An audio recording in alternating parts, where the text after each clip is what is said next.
नमस्कार दोस्तों, आज की इस वीडियो में क्लास 11 हिंदी इलेक्टिव का टॉप 40 प्रश्न को देखने वाले हैं दोस्तों, जो आपके एग्जाम के पॉइंट व्यू से काफ़ी महत्वपूर्ण है। यही सवाल दोस्तों आप लोगों का 27 और 29 फरवरी के एग्जाम में पूछा जाएगा। ये बहुत महत्वपूर्ण सवाल है दोस्तों, जैक बोर्ड के द्वारा हर साल पूछा जाता है और इस साल भी पूछा जाएगा। तो देखिए दोस्तों, पहला नंबर जो प्रश्न है वो आपके स्क्रीन पे है और जिस प्रकार से मैं आप लोगों को प्रश्न बता रहा हूँ दोस्तों, आप लोगों के एग्जाम में सेम टू सेम इसी प्रकार से प्रश्न पूछा जाएगा। ठीक है, खंड खा में जो रहेगा दोस्तों, आप लोगों का अपठित बोध रहेगा। ठीक है, ये आपका गद्यांश रहेगा दोस्तों, इस गद्यांश को आपको अच्छे ढंग से पढ़ लेना है। ठीक है, मैं आप लोगों को सीधा इसका आंसर बता देता हूँ। पहला नंबर प्रश्न देखिए, पहला नंबर जो प्रश्न है आपका, मुख का क्या कार्य। ठीक है, मुख का क्या कार्य, खाना, बोलना, ए और बी दोनों, इनमें से कोई नहीं। तो इसका राइट आंसर हो जाएगा दोस्तों ए और बी दोनों। ठीक है, मुख का कार्य क्या है, खाना और बोलना। ठीक है, ये सारा आंसर दोस्तों आपको पैसेज में मिल जाएगा, तो पैसेज को आपको ध्यानपूर्वक पढ़ लेना है। दूसरा नंबर प्रश्न देखिए, दूसरा नंबर प्रश्न है, मूर्ख व्यक्ति की क्या पहचान होती है। तो इसका सही आंसर हो जाएगा दोस्तों, उसका दिल मुख में होता है। ठीक है, ऑप्शन नंबर बी इसका बिल्कुल करेक्ट आंसर है दोस्तों। आगे देखिए, अगला जो प्रश्न आपका तीसरा नंबर प्रश्न है, मुखिया शब्द कहाँ से निकला है। ठीक है, मुखिया शब्द कहाँ से निकला है। तो ये दोस्तों आपका मुख से निकला है। ठीक है, ऑप्शन नंबर डी जो आपका दिख रहा है ये बिल्कुल करेक्ट आंसर है।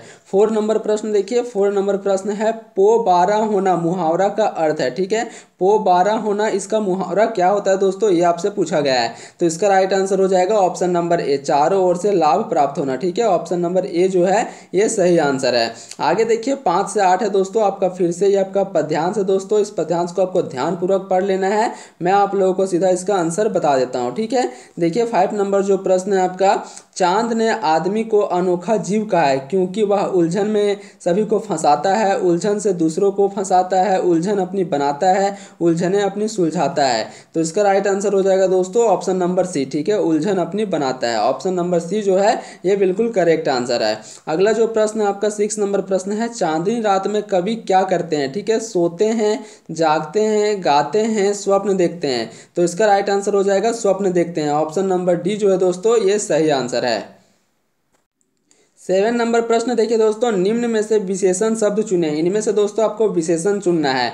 इनमें से दोस्तों कौन सा जो है वह विशेषण है। ठीक है, पागल, गगन, आदमी, चांद। तो इसका करेक्ट आंसर हो जाएगा पागल। ठीक है, ऑप्शन नंबर ए जो है ये करेक्ट आंसर है। 8 नंबर प्रश्न देखिए, गगन का पर्यायवाची है दोस्तों, गगन का पर्यायवाची शब्द क्या होता है। तो ये आपका नभ होता है, ऑप्शन नंबर बी जो है ये करेक्ट आंसर है। आगे देखिए अगला प्रश्न आपका अभिव्यक्ति और माध्यम। ठीक है, खंड खा में आपसे दोस्तों अभिव्यक्ति और माध्यम से प्रश्न पूछा जाएगा। 9 नंबर प्रश्न देखिए, भारत में बनी पहली बोलती फिल्म का नाम क्या है। ये बहुत महत्वपूर्ण सवाल है दोस्तों, और ये सवाल मैंने आप लोगों को कई बार बताया है। तो इसका सही आंसर हो जाएगा Alam Ara, option number C जो है ये करेक्ट आंसर है। 10 नंबर प्रश्न देखिए, 10 नंबर प्रश्न है, हिंदी में प्रकाशित होने वाला पहला समाचार पत्र का नाम है। तो हिंदी में जो पहला समाचार पत्र प्रकाशित हुआ था दोस्तों ये था आपका उदंड मार्तड़, ऑप्शन नंबर बी जो है ये करेक्ट आंसर है। 11 नंबर प्रश्न देखिए, जनसंचार के आधुनिक माध्यम में सबसे पुराना माध्यम है। ये बहुत महत्वपूर्ण सवाल है दोस्तों, जैक बोर्ड का रिपीटेड सवाल है, हर साल पूछा जाता है जैक बोर्ड के द्वारा, और इस साल भी आपके एग्जाम में 100% पूछा जाएगा ये सवाल। ठीक है, तो ये सवाल को आपको ध्यान रखना है। इसका सही आंसर हो जाएगा प्रिंट माध्यम, ऑप्शन नंबर डी जो है ये सही आंसर है। अगला देखिए, अगला जो प्रश्न है 12 नंबर, फीचर में तथ्यों की प्रस्तुति का ढंग होता है। तो ये आपका संकुचित होता है, ऑप्शन नंबर ए जो है ये सही आंसर है। 13 नंबर प्रश्न देखिए, समाचार पत्र की नीति। ठीक है, समाचार पत्र की नीति सोच और विचारधारा की अभिव्यक्ति होती है। तो ये दोस्तों रिपोर्ट लेखन में होती है, ऑप्शन नंबर सी जो है ये सही आंसर है। नेक्स्ट प्रश्न देखिए, किसी एक विषय पर स्वर्गपूर्ण तथा सम्यक लिखित विचार कहलाता है। तो ये दोस्तों आलेख कहलाता है, ऑप्शन नंबर सी जो है ये सही आंसर है आलेख। आगे देखिए 15 नंबर प्रश्न है, संचार अनुभवों की साझेदारी है। ठीक है, संचार अनुभवों की साझेदारी है, किस प्रसिद्ध संचार शास्त्री का कथन है। ये जो आपका कथन है दोस्तों कौन से संचार शास्त्री का है। तो इसका सही आंसर हो जाएगा विल्बर श्रम। ठीक है, ऑप्शन नंबर ए जो है ये सही आंसर हो जाएगा विल्बर श्रम।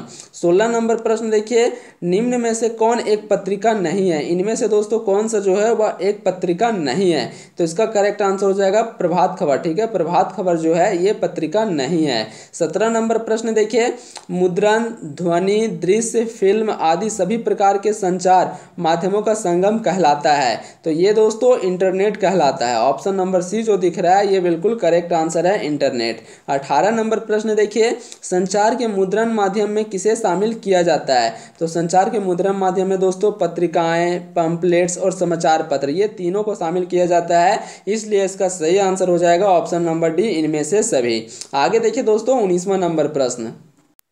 19वां नंबर जो प्रश्न है दोस्तों आपका खंड गा में रहेगा, पाठ्य पुस्तक। ठीक है, यहाँ से आपके एग्जाम में पाठ्य पुस्तक से प्रश्न पूछा जाएगा खंड गा से। ठीक है, ये आपका पैसेज है दोस्तों, इसको आपको अच्छे ढंग से पढ़ लेना है ध्यानपूर्वक में। ठीक है, मैं आप लोगों को 19 नंबर जो प्रश्न है ये आपको बता देता हूँ। प्रस्तुत पंक्तियों के कवि कौन है? ये जो आपका कवि लेखक लाइन है दोस्तों, इसका लेखक कौन है? ठीक है, तो इसका सही आंसर हो जाएगा कबीर। ऑप्शन नंबर डी जो इसका बिल्कुल करेक्ट आंसर है, कबीर। 20 नंबर प्रश्न देखिए, उपरोक्त पंक्तियां में केंद्र में क्या है? ठीक है, उपरोक्त पंक्तियां में केंद्र में क्या है? तो केंद्र में दोस्तों दाम्पत्य प्रेम है। ऑप्शन नंबर ए जो है ये सही आंसर है। 21 नंबर प्रश्न देखिए दोस्तों, 21वां नंबर प्रश्न है, यहाँ कवि ने स्वयं को किस रूप में प्रस्तुत किया है? भक्त के रूप में, विरोही के रूप में, याचक के रूप में, विरहिणी स्त्री के रूप में? इसका राइट आंसर हो जाएगा दोस्तों विरहिणी स्त्री के रूप में। ऑप्शन नंबर बी जो है ये करेक्ट आंसर हो जाएगा, विरहिणी स्त्री के रूप में। 22 नंबर प्रश्न देखिए, यहाँ बालम किसका प्रतीक है? तो यहाँ पे जो बालम है दोस्तों ये सगुन ब्राह्मण का प्रतीक है। ऑप्शन नंबर बी जो है ये सही आंसर है।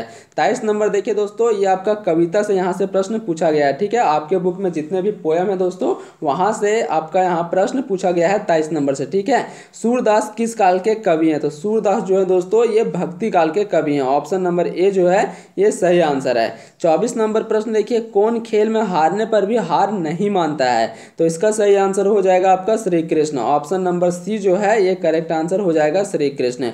25 नंबर प्रश्न देखिए, नंद लालही नाना भांति नचावती में कौन सा अलंकार है? तो इसमें दोस्तों अनुप्रास अलंकार है। ऑप्शन नंबर बी जो है ये सही आंसर हो जाएगा, अनुप्रास अलंकार। 26 नंबर प्रश्न देखिए, ऋतुराज किस ऋतु को कहा जाता है? ये बहुत ही महत्वपूर्ण सवाल है दोस्तों, ऋतुराज किस ऋतु को कहा जाता है? तो ये वसंत ऋतु को कहा जाता है। ऑप्शन नंबर सी जो है ये करेक्ट आंसर है, वसंत ऋतु को ऋतुराज कहा जाता है।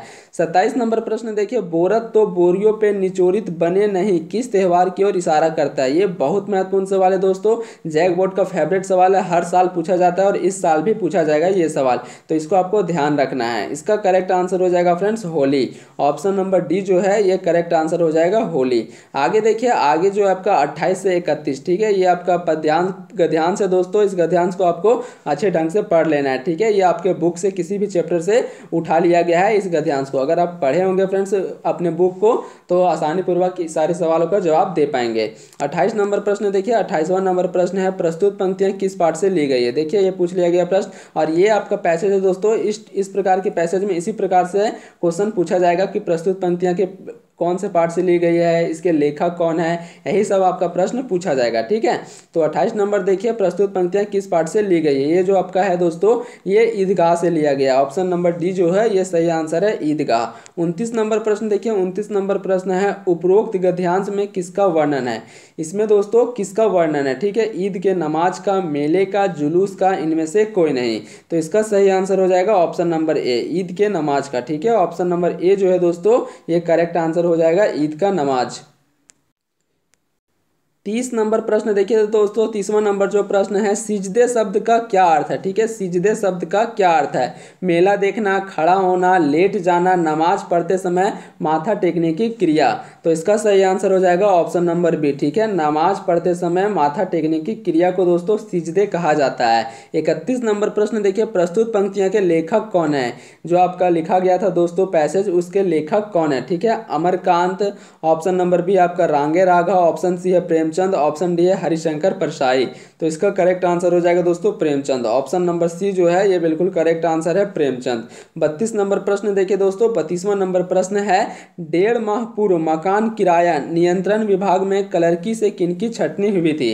तो ये दोस्तों आपका Munshi Chandrika Prasad. Option number B जो दिख रहा है दोस्तों ये बिल्कुल करेक्ट आंसर है, मुंशी चंद्रिका प्रसाद। आगे देखिए, अगला प्रश्न है 33 नंबर प्रश्न है, दोपहर का भोजन पाठ में खाने में किसकी किसकी तरकारी बनी थी? आलू की, फूल गोभी की, कटहल की, चना की। तो इसका सही आंसर हो जाएगा चना। ऑप्शन नंबर डी जो है ये बिल्कुल सही आंसर है, चना।